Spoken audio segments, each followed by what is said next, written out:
మహబూబాబాద్ జిల్లా నర్సింహులపేట చిన్నగూడూరు మండలంలో జోరుగా ఇసుక అక్రమ రవాణా కొనసాగుతుంది. రాత్రి పగలు తేడా లేకుండా అనుమతి లేని ట్రాక్టర్స్తో ఇసుక దందా భారీగా కొనసాగుతుందని గ్రామస్తులు తీవ్ర ఆగ్రహం వ్యక్తం చేస్తున్నారు.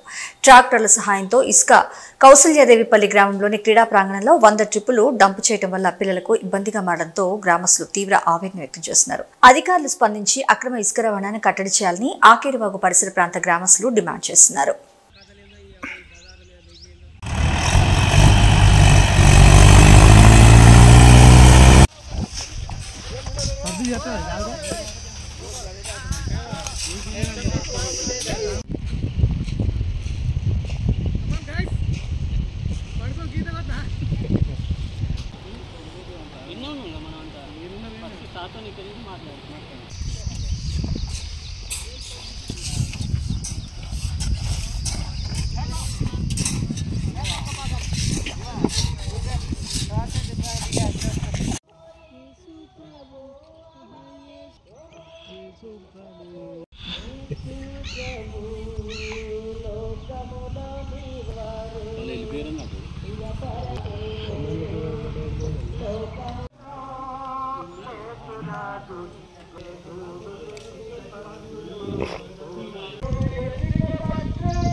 ఇక్కడ మా గ్రామానికి ఆకేరు ఉన్నది. ఆకేరు నుంచి ఉష్క తరలిస్తారు.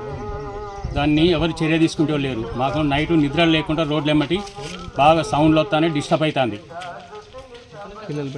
పిల్లలు బయటికి రాకుండా ఉంటారు, లేడీస్ కూడా బయటికి రాకుండా ఉంటారు.